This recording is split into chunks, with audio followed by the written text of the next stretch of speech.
This is quite the view.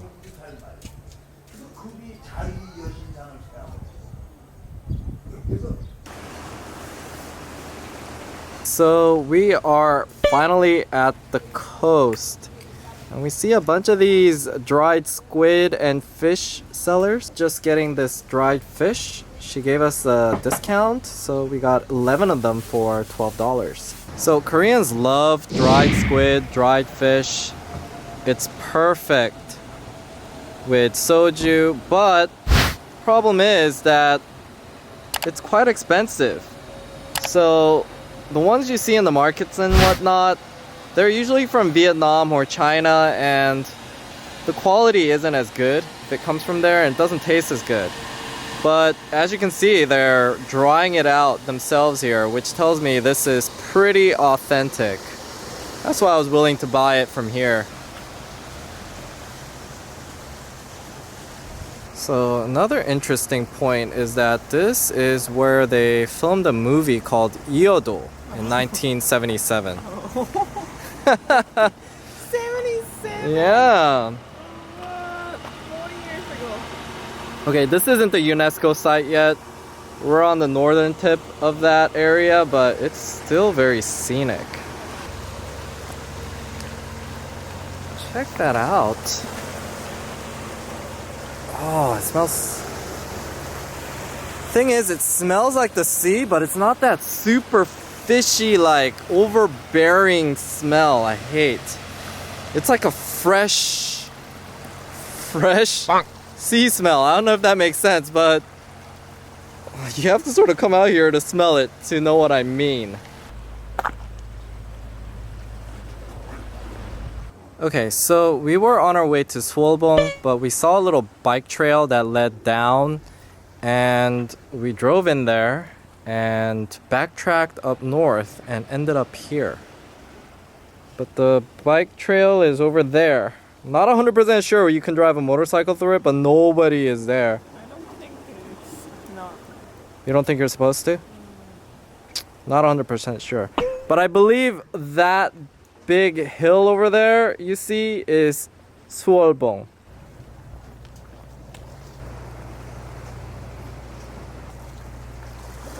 고기 잘 잡혀요? These people are fishing out here and seems to be a ton of little fishies. Oh wow, look at that!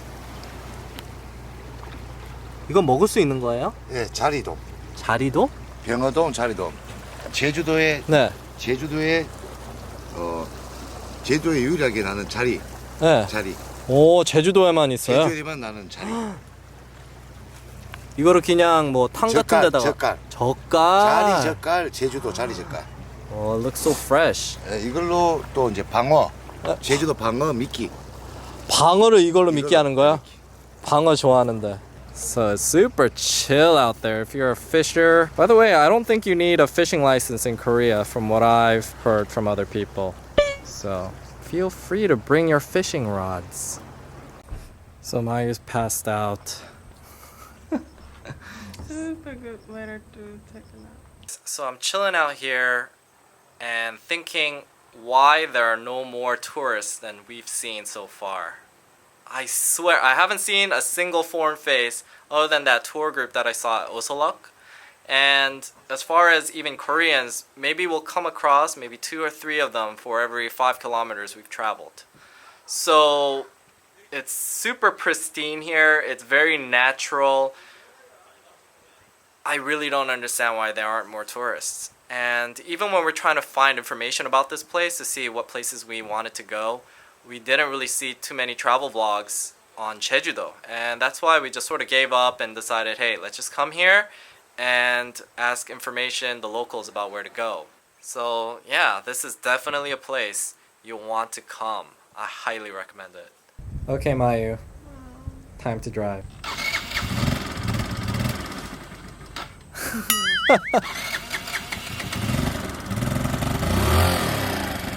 Okay, so I'm usually driving, but I'm gonna have Mayu drive for a bit so I can give you a taste of how it looks like to drive along the coast of Jeju-do. Hey babe, do you have the kickstand up? Fuck!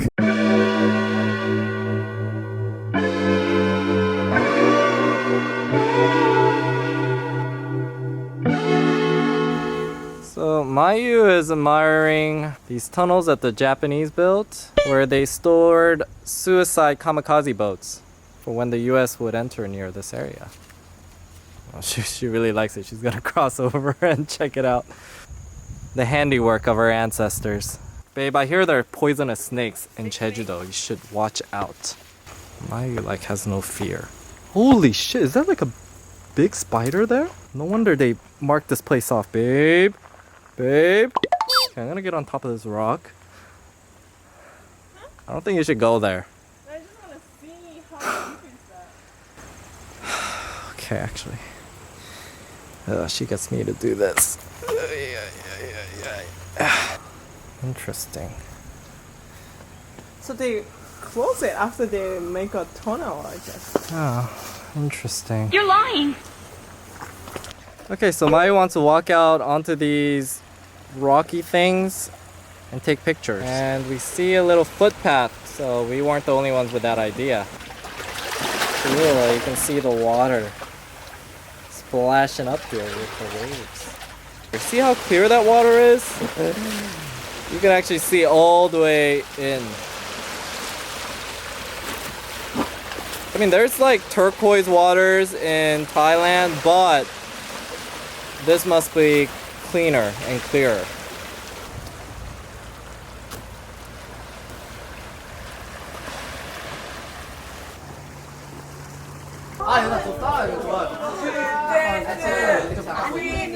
Okay, so we're finally at Suwolbong, which is a UNESCO site. I have absolutely no idea what to expect. I just know that they only give this UNESCO classification to nice places. So we're gonna climb up. It seems to be an observatory with some kind of a legend about a kid climbing up here to save his mother, died, and then the sister or whatever cried, and then Sister died and blood. yeah, and the tears became like a river. Very Korean kind of tale, like super melodramatic. Trust me, Korean drama existed for thousands of years. Okay guys, so I need you to use your imagination and picture there are no tourists, and this would be an amazing view.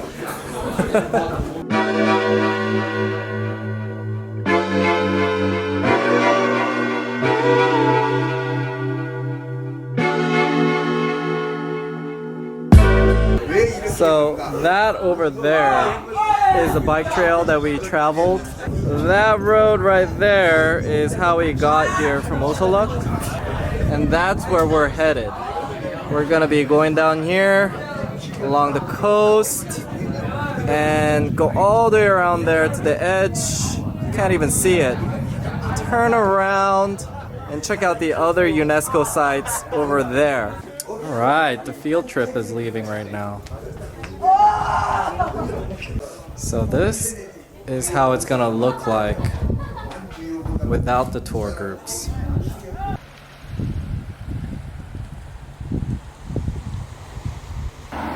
Okay, just making a quick stop. You see over there the viewpoint that we're at? We traveled along the coastline. This must be one of the most scenic roads that you can travel on, even with a car. And we're making a quick stop here because Mayu was interested in these black volcanic rock statue things. Bonk. Seems to be all over the place. We're not quite sure, but this seems to be a place where missionaries or someone from the Netherlands or something, the shipwreck happened. Sort of sad though. But the point is, we've been traveling down this western part of Jeju-do, and this part from the western part going down to the southwestern part and turning around, all the roads are right next to the ocean, and it's quite simple. So even if you have a car, we highly recommend you come here and drive by this area. Because the other part where it was sort of in the southern part, we would have to go into the little crevices and little alleys and try to find our way to the ocean, and it would dead end quite a bit, and we'd have to 3-point our way out on a motorcycle, and I can find that being quite difficult if you had a car that you were renting. Okay, I'm not even gonna get off my motorcycle, but further along you will see more beautiful sights of the ocean. And I believe all those buildings that you see in the far horizon, that might be the port city where the ferries are that will take us to Marado and the other islands. Okay, now we're somewhat lost, but this is not a bad place to get lost. And it's because we sort of deviated off the main road and took some local roads, and we'll probably figure it out. So I'm at one of the ports that will take you to Kapado and Marado, which are the two western islands here in Jeju-do. Alright guys, so for your reference, because they don't really seem to have English here, for adults it's $12 to Kapado. That's a smaller island that's closer. And these are the times that they're gonna be leaving, and these are the times that they'll be returning. So if you leave at 4, you're not gonna be able to come back the same day. And then as far as Marado is concerned, it takes 25 minutes to get there. And these are the times they're leaving, and those are the times they're gonna be coming back. And as far as the prices for an adult, it's $17. That is actually something you have to pay on addition to the boat ticket, because they charge like a national park fee. Unless you're a local, then you just pay these lower prices. These prices, by the way, are for round trip. As far as sleeping over, you can sleep over there, but you should check. But you do have to come out with the first boat. Okay, so further explanation. If you go by this time, you have to come out that time. So you can only be there for about an hour 30. And if you're going with the last ship, then you have to come out with the first ship. Okay, that's clear. Yeah. But in their defense, it's a very small island, so there's not much to do anyways. Okay, so since the last boat that's gonna be able to go there and take us back the same day is at 1:50, and it's already 2:45, we're not gonna be able to go anyway. So we're gonna check out this other UNESCO site now. Thanks again guys for checking out the video, and I hope you really enjoyed it. We'll be back next week for part 2 of our Jeju Western Coast tour with more amazing sites. I think they're better than the sites that we saw in the beginning of the day with these two, Suwolbong and the other roadside areas. So be sure to tune back in and subscribe for more videos about living and traveling in Asia. And honestly, it hasn't been that difficult for us. I do speak Korean, so that's definitely going to be a benefit, but I can imagine even if you don't and you just want to speak basic English, to just order whatever and rent the bike. I mean, all these places generally have English written so that you can get by, even though it might take a little bit more time than me. And as far as traveling, I know a lot of people drive cars, and I highly recommend you do if you're not comfortable with a motorcycle. It's not even that much more expensive. The airport was charging us maybe a little over $100 for 3 days. But if you do have a motorcycle, it definitely lets you explore and experience the island a lot more. You can definitely smell the smell, like the citrusy smell from the forests, and even like the green tea smell that you'll get around that Osolok area, and the sea smell that you get near the coast. You can really feel Jeju-do, and it's amazing. And it doesn't hinder you from going anywhere. I could drive through little pathways where people are supposed to be walking. I can definitely drive on the roads, although it's a little scary going on the main highway areas because the cars are driving so fast. But other than that, it isn't too difficult to find your way around here because you just go to the coast and you stick to it. Anyways, come here before it gets too touristy and the Chinese lift their ban on the boycott, because my understanding is that there were tons of Chinese tourists before they started boycotting this place. So the time to come to Jeju-do is now if you can. And you definitely can afford it because it's super cheap to get here. It's costing us $60 for the flights, like about $100 for the 3-night stay, and every day we're spending maybe $20 for food. And as far as transportation, we're spending $50 for the motorcycle for 3 days, and it's only costing us about $2, maximum $3 to fill up our gas every time we go to the gas station. And yeah, that's about it. Okay guys, so this is the plan for the day. So far, we started out in Seogwipo right here, and we followed this blue road.